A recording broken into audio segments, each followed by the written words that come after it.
JCI Bardoli દ્વારા જન્માષ્ટમી નિમિત્તે દહીં હાંડીનું ભવ્ય આયોજન કરવામાં આવ્યું હતું। બારડોલી ખાતે જેસીઆઈ બારડોલી દ્વારા જન્માષ્ટમી નિમિત્તે પ્રથમવાર દહીં હાંડી કોમ્પિટિશનનું ભવ્ય આયોજન કરવામાં આવ્યું હતું। આ કાર્યક્રમમાં 4 ટીમમાંથી 200થી વધુ ગોવિંદાઓએ ઉત્સાહપૂર્વક ભાગ લીધો હતો।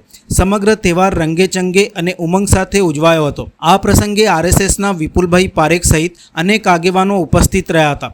કાર્યક્રમનું સફળ સંચાલન president doctor Milind Parekh, chairman Parth Khatri, director Prashant Khare તથા જેસીઆઈ બારડોલીની આખી ટીમે ઉત્તમ આયોજનથી કર્યું હતું।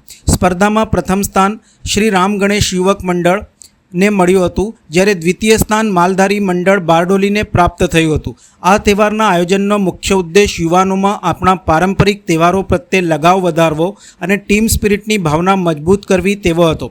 ભગવાન શ્રી કૃષ્ણની પૂજા અર્ચના બાદ નંદ ઘેર આનંદ ભયો, જય કનૈયા લાલ કીના જયઘોષ સાથે સમગ્ર કાર્યક્રમ ઉમંગપૂર્વક ઉજવાયો હતો।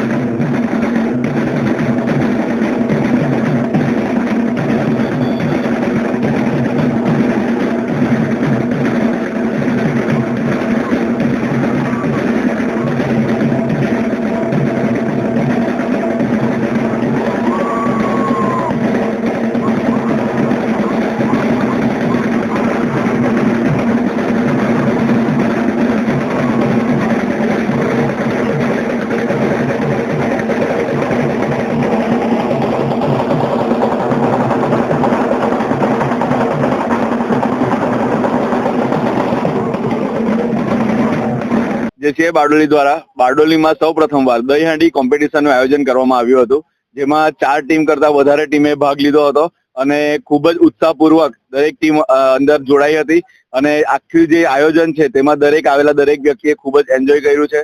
એક ભાઈચારાનો સંદેશો થાય, આપણા જે પારંપરિક તહેવારો છે તે તહેવારોમાં જે આજના યુવાનો છે તે જોડાતા થાય અને સાથે સાથે જ ટીમ એકબીજા સાથે રહીને કઈ રીતે વર્ક કરી શકે, તો એ સમજાવવા અને એ સારી રીતે શીખવવા માટે આ એક તહેવારનું અમે આયોજન કર્યું હતું।